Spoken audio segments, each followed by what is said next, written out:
Buenas tardes. Hoy quiero hacer un segundo video en referencia al sistema de clientelismo y corrupción estatal instaurado en Nicaragua mediante un oligopolio de 4 comandantes del Frente Sandinista, lo que fue 4 de los 9 comandantes de la Dirección Nacional. Yo hacía referencia a los 4 principales que han utilizado a diferentes poderes del Estado y a instituciones del Estado de Nicaragua a través de las personas que han puesto a dirigir estos entes autónomos o poderes del Estado para cometer estos ilícitos con fines de narcotráfico, lavado de dinero y todo tipo de corrupción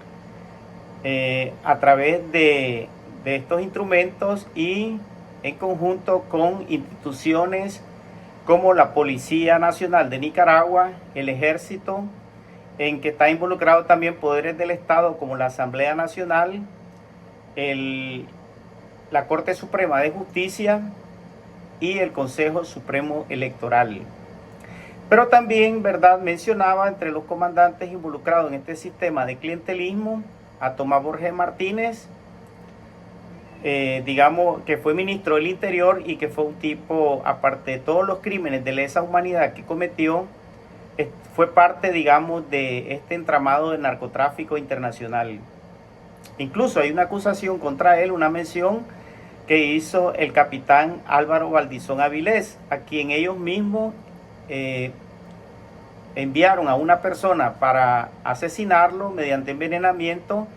y que Tomás Borges, después de realizado ese crimen, dijo que lo había alcanzado el largo brazo de la revolución, es decir, los instrumentos que ha tenido la seguridad del Estado, los grupos de espionaje que ellos han tenido,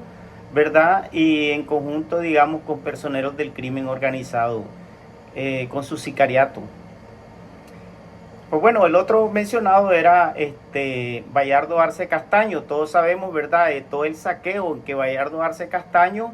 ha participado en Nicaragua y que hoy sabemos, digamos, que ha habido un saqueo monumental y que ese dinero, que se habla ya de casi 4.000 millones de dólares, ha sido depositado, ¿verdad?, en paraísos fiscales en Panamá, en las Islas Vírgenes Británicas, y que son un entramado de cientos de empresas. Estas empresas también, ¿verdad?, sirvieron para financiar las campañas electorales de los candidatos del Frente Sandinista para diputados, para alcaldes, para concejales y para el mismo presidente de la República, el innombrable Daniel Ortega Saavedra, ¿verdad?, que es un presidente ilegítimo y un criminal de lesa humanidad, un dictador. Pues bueno, una de las empresas, por mencionarle una de tantas, todos sabemos que en Nicaragua se confiscaron muchas fincas bananeras. Estas formaron parte del conjunto que se llamaba Bananí, que luego pasó a llamarse Trabaní. Todas estas eran, digamos, fincas piñateadas administradas por una junta directiva nombrada por Bayardo Arce, y que el líder que tenían al frente de esta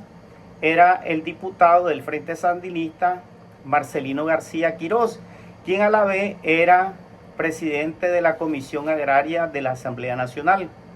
Pues ellos, digamos, financiaban las campañas electorales de los candidatos del Frente Sandinista en el departamento. Esta era una ficha de Bayardo Arce y siempre estaban esas pugnas, digamos, porque Bayardo Arce lograba poner sus candidatos y a veces la pugna era, digamos, con la gente que forcejeaba, el grupo de Lenín Serna y Tomás Borges, que también querían poner sus candidatos, y los grupos que ponía el secretario del Frente Sandinista, que era Daniel Ortega Saavedra, ¿verdad?, y siempre como candidato a la presidencia. Pero él también quería poner sus candidatos en los diferentes puestos del Estado, sobre todo en estos cargos de elección popular. Pues bueno, todos sabemos, ¿verdad?, de que en todo esto hubo un saqueo masivo. Se ocupó el nombre de muchos campesinos que eran, después que se piñatearon estas fincas, pusieron como dueños un montón de campesinos, nombrándolos accionistas, pero luego les arrebataron estas acciones cuando estos se vieron en necesidades económicas, estos campesinos, porque lo único que recibían era, digamos, unos dividendos una vez al año que rondaban a veces entre 100 y 200 dólares como máximo, que recibían una vez al año para en diciembre. Pero esto, digamos, a veces si tenían el funeral de un familiar, si se veían alguna necesidad económica por enfermedad de un familiar o de ellos mismos, entonces se veían en la necesidad de vender sus acciones a esta misma junta directiva de Travanic. Y ellos lo que hacían era, digamos, que no pasaban a un fondo general de que esa acción era de todos, sino que esa pasaba a una élite, un grupito chiquito, y con ese dinero que ellos iban adquiriendo y con, digamos, como no era transparente la administración de este Travanic, iban comprando otras propiedades, pero no las ponían a nombre del conglomerado, sino a nombre de ellos. La junta directiva que controlaba esto, y así funcionaba en todo Nicaragua ese entramado dirigido por Bayardo Arce Castaño. Pues bueno, no solamente ellos estaban involucrados en todo esto, también tenemos referencia, ¿verdad?, a la Procuraduría General de la República, que ha sido instrumentalizada para avalar las confiscaciones de valiosas propiedades a sus legítimos dueños, y han hecho de estos bienes robados piñata, ¿verdad?, enriquecimiento ilícito, nada más para la nomenclatura del Frente Sandinista, para esas estructuras. El Procurador General de la República, Hernán Estrada Santamaría, que fue durante los 80 uno de los delincuentes del gobierno sandinista, como Procurador General de la República, en sociedad con el corrupto magistrado de la Corte Suprema de Justicia, vicepresidente de este poder del Estado y presidente de la Sala Penal de la Corte Suprema de Justicia, y me refiero a Rafael Solís, con el grado de mayor del Ejército, pasó del Ejército a la Corte Suprema de Justicia. Hoy en día quieren lavarle la cara a este energúmeno, un narcotraficante. Los casos de narcotráfico que ha involucrado a magistrados y jueces de la Corte Suprema de Justicia eran relacionados o subordinados de Rafael Solís como presidente de la Sala Penal. Es el principal responsable de que la Corte Suprema de Justicia haya sido instrumentalizada por los carteles del narcotráfico. Ya les mencioné el caso de Ángel González Largo, que retiraron $609,000, y todo esto, digamos, lo retiraron, y estaban involucrados varios jueces y abogados, entre ellos la sobrina de Lenín Serna, ¿verdad? Y todos esos jueces eran personas que habían estado o habían sido miembros de la Dirección General de Seguridad del Estado. Es decir, todo esto, todo este entramado se hizo con la venia, con el visto bueno, ¿verdad?, de Rafael Solís, que era el capo mayor que tenían ahí como presidente de la Sala Penal de la Corte Suprema y vicepresidente de la Corte Suprema. Este magistrado de la Corte Suprema, que les gusta decirle honorable Corte Suprema de Justicia, cuando en realidad ha sido, digamos, la más corrupta. Estos condenaban digamos, a dueños de pequeños puestos de droga o pucheritos, consumidores, pero permitían la libertad de los grandes traficantes de droga, de los carteles, digamos, de la droga. Como el caso, ¿verdad?, que les mencioné de Ángel González Largo, que involucraba al magistrado Roger Camilo Argüello y a los jueces Carlos Mario Peña, Julio Morales, Yulisa Carolina Bonilla y Moisés Rodríguez de Zelaya, y otros casos también en Chinandega que involucraban a otros jueces, como por ejemplo aquella jueza, ella era apellido Castillo, Darlene Castillo. Ella era comadre de un narcotraficante del lado de Somotillo, ¿verdad?, que siempre le avisaban a este narcotraficante, tanto ella como el fiscal Manuel de Jesús Rugama Peña, y nunca caía preso. Y este tipo se vio involucrado en muchas cosas, todo eso mencionado en mi libro Los cimientos de la tiranía. Este narcotraficante, Miguel Ángel Cáceres Lozano, de Somotillo, que en su finca y en su casa y en el hotel La Frontera de ahí de Somotillo, le encontraron droga en conjunto, digamos, con Normando Carranza y otras personas que eran parte de este grupo narcotraficante. Y este Normando Carranza era un capo hondureño. Otro caso interesante y que aparece en mi libro Los cimientos de la tiranía es cuando se tumbaron más de 500 kilos de cocaína de un furgón con su rastra, ¿verdad? La droga fue trasegada a otro vehículo. El cabezal fue abandonado y quemado en un lugar conocido como Las Cocinas, cerca de la comarca La Grecia de Chinandega. Los narcos contrataron sicarios para asesinar a los involucrados en tumbar la droga, asesinando a Andrea Juárez Lira, esta era la esposa del director del sistema penitenciario Ramiro Jaén, y al papá del chofer que tumbó la droga, de un muchacho de apellido Acosta, de una comarca que le dicen la Grecia, del municipio y cabecera departamental de Chinandega. Uno de los sicarios contratados, conocido como Cheche Díaz, que vive del antiguo cine Variedades, un abajo, casa esquinera, rápidamente salió libre sin cumplir su condena. Esto involucró a Rafael Solís como presidente de la Sala Penal de la Corte Suprema. ¿Por qué? Porque en pago, este sicario llamado Cheche Díaz le entregó una casa que deslindó de esa misma propiedad de Cheche Díaz, ubicada en Variedades, una cuadra abajo, pero esta casa está contigua, es decir, está a 20 varas más al sur. Esta propiedad fue entregada a un testaferro de Rafael Solís, al juez Ángel Antonio Miranda Arteaga, juez de Distrito 1 de lo penal de Chinandega, es decir, el juez de Distrito Penal pertenece a la Sala Penal de la Corte Suprema de Justicia, y la Sala Penal de la Corte Suprema, el presidente era Rafael Solís, que hoy en día hasta lo entrevistan como que si fuera, digamos, una persona pulcra que puede hablar en nombre de Nicaragua, cuando es un corrupto, ¿verdad?, culpable de todo el desastre que ha sufrido Nicaragua, porque él incluso legitimó la candidatura espuria de Daniel Ortega como candidato a la presidenta, cuando la misma Corte Suprema, la misma Carta Magna le impedía volver a ser candidato. Al igual, ¿verdad?, que como les mencionaba, la Darlene Castillo, esta juez, que estaba emparentada muy cerca con el narcotraficante Miguel Ángel Cáceres Lozano. Entre Hernán Estrada Santamaría y Rafael Solís se estableció un negocio millonario. Los reclamantes de las propiedades confiscadas recibieron la posibilidad de recuperar sus propiedades, digamos, nombrando o estableciendo una oficina jurídica en Estados Unidos. Los legítimos dueños pagaban decenas de miles de dólares por recuperar sus legítimas propiedades, que Rafael Solís y Hernán Estrada Santamaría lo lograban destrabar el caso, repartiéndose el dinero con una tercera persona que era un sobrino de Rafael Solís, un tipo apellido Rapacholi. Desde su doble cargo en la Corte Suprema de Justicia, Rafael Solís, uno de los capos del sistema de clientelismo y corrupción estatal, es decir, que utilizaba el Estado para proteger, facilitar y beneficiarse del narcotráfico, del lavado de dinero y diferentes facetas del crimen organizado internacional al servicio de la narcodictadura criminal de Daniel Ortega, sus familias y las estructuras del Estado, sus poderes del Estado y el Estado represivo y de espionaje de la policía y el ejército. También el Ministerio Público, sus fiscales han acusado falsamente a prisioneros políticos,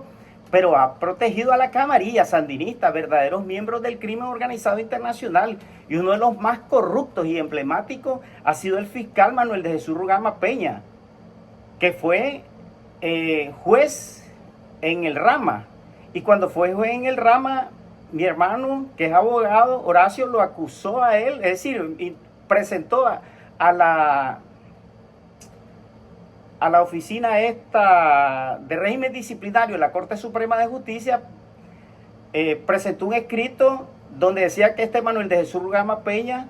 había sido juez en el Rama y que había facilitado más de 50 casos, la libertad de más de 50 casos de narcotráfico. Lo que sucedió es que el fiscal departamental reunió a todos los jueces de distrito y a los jueces locales y les dijo: todos tienen que apoyar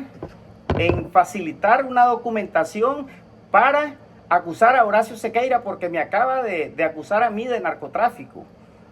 Es decir, era una revancha contra mi hermano porque mi hermano, digamos, había logrado esta información y lo había presentado a la Corte Suprema, pero la Corte Suprema lo que mandó fue diciendo, ¿verdad?, de que era que no habían pruebas contra Manuel de Jesús Rugama Peña de lo que mi hermano decía, pero yo después demuestro en mi libro Los Cimientos de la Tiranía todas las conexiones de este fiscal corrupto con el narcotráfico. A todo lo ancho del libro menciono a todos los narcotraficantes relacionados con él, ¿verdad? Y este mismo Manuel de Jesús Rugama Peña, que había sido también policía, es el que acusa al honorable obispo Rolando José Álvarez Lagua, Cristiana Chamorro Barrio, que fue precandidata presidencial, a los periodistas de la Fundación Violeta Barrio de Chamorro, y este mismo corrupto, ¿verdad?, cuando fue trasladado a Managua, pues ha sido, digamos, un fiscal que ha ocupado Daniel Ortega para acusar a los verdaderos opositores y proteger a los casos de narcotráfico con los que él se ha relacionado. Incluso cuando Manuel de Jesús Rugama Peña empezó una campaña contra mí como periodista y contra mi hermano, que es abogado, pues presentaron ellos como lugar, oficina para oír notificaciones, la casa de Rafael Ignacio Montealegre Salazar, conocido como Fai, un tipo en el que le habían encontrado un montón de vehículos robados en su finca, Los Valientes, y que estos eran, digamos, en conexiones con dos coroneles hondureños, con David Abraham Mendoza Espinosa y el coronel Wilfredo Levas Cabrera. Hasta ahí llegaban las conexiones de estos narcotraficantes. Por eso le digo, este documento que yo les hablo, ¿verdad? Donde mi hermano acusa a Manuel de Jesús Rugama Peña de ser un narcotraficante, un juez a favor de los narcos, esto aparece en la página 529 de mi libro Los cimientos de la tiranía.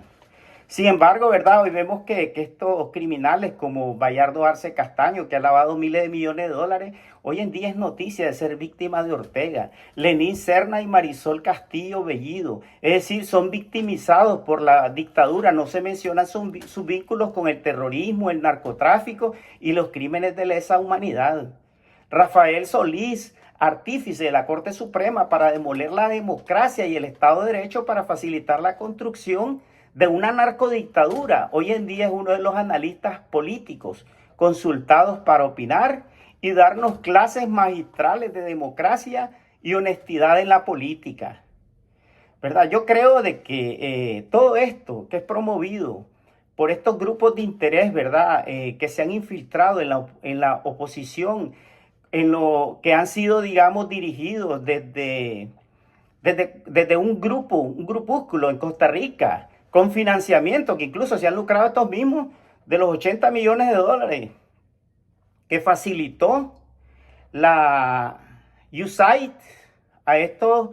delincuentes, ¿verdad? Darles fondos para, digamos, como supuestos opositores a Ortega, son los mismos criminales que son los causantes, digamos, de todo lo que está pasando en Nicaragua. Es toda esta gente, digamos, que hoy se hacen llamar Monteverde, todos estos zánganos. Pero, por ejemplo, a todos estos los entrevistan, los ponen como grandes víctimas, pero jamás mencionan, por ejemplo, al cachorro Marvin Vargas. Por su único delito fue pedir de que a los que fueron al servicio militar, que no recibieron ninguna indemnización, después de que muchos quedaron en silla de ruedas, quedaron desvalidos, quedaron con muchos problemas, no recibió ninguna ayuda, y todos los millones de dólares que ha recibido el ejército solamente ha sido para la cúpula, para la nomenclatura, para lo que se llama el Estado Mayor General y todo lo que es la Comandancia General del Ejército. Y a todos los de menor rango, pues ni los mencionan, tampoco mencionan, ¿verdad?, el caso del doctor Urbina Lara y otros acusados falsamente de atentar, por ejemplo, los que supuestamente atentaron contra la caravana sandinista el 19 de julio del 2014. Nadie se acuerda de estos presos políticos, solamente mencionan al pobrecito de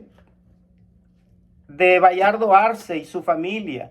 Pues el pobrecito de Rafael Solís, sí hay que entrevistarlo porque esta es la reserva moral de Nicaragua. Hay que entrevistar al otro delincuente, ¿cómo que se llama?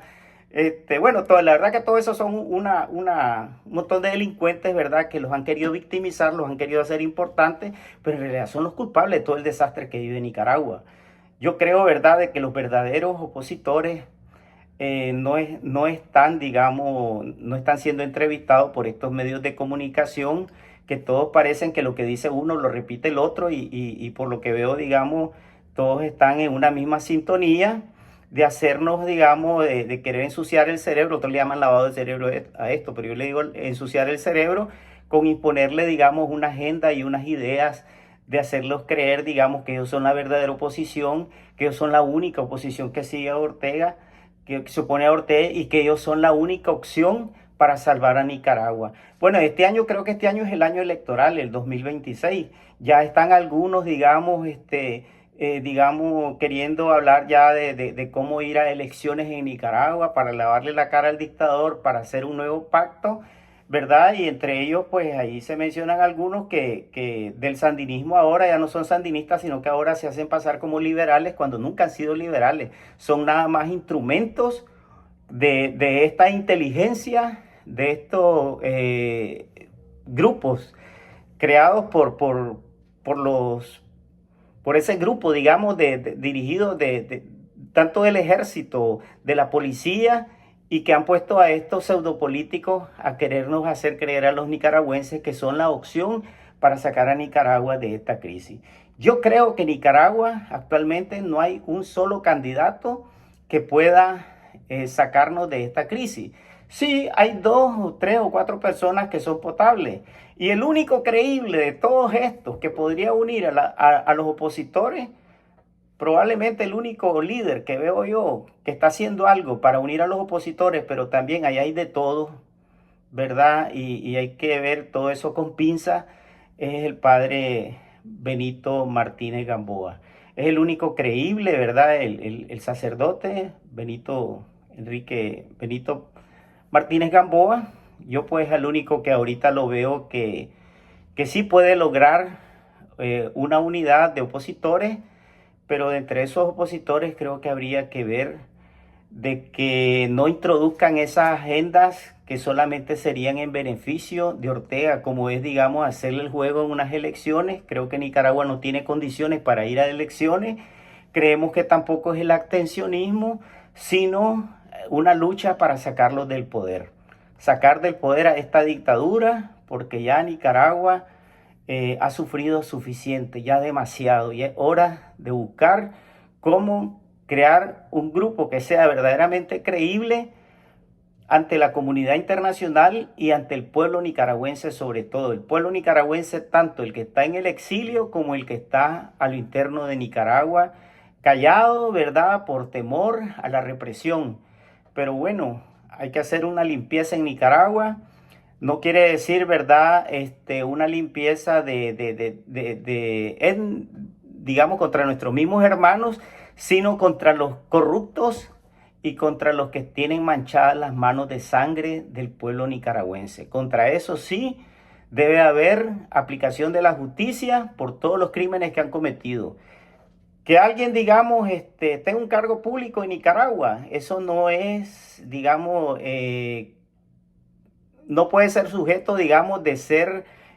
estar en contra de esa persona, porque creemos, ¿verdad?, que muchas personas lo hacen por una necesidad para mantener a su familia, sino de aquellos que son instrumentos represivos contra el pueblo nicaragüense, los únicos que deben de ser, digamos, sacados del gobierno. La gente honesta que todavía está en el gobierno en Nicaragua, pero no en el gobierno como gobierno, sino en puestos públicos como el maestro, la enfermera, el médico, personas, digamos, que son necesarias, ¿verdad?, en el país por su función que están haciendo y que muchas veces se ven obligados a trabajarle al Estado porque es la única opción que ha quedado en Nicaragua, porque el Estado, digamos, en Nicaragua ha confiscado hasta las empresas privadas de salud y escuelas. Pues digamos, esas personas no son, digamos,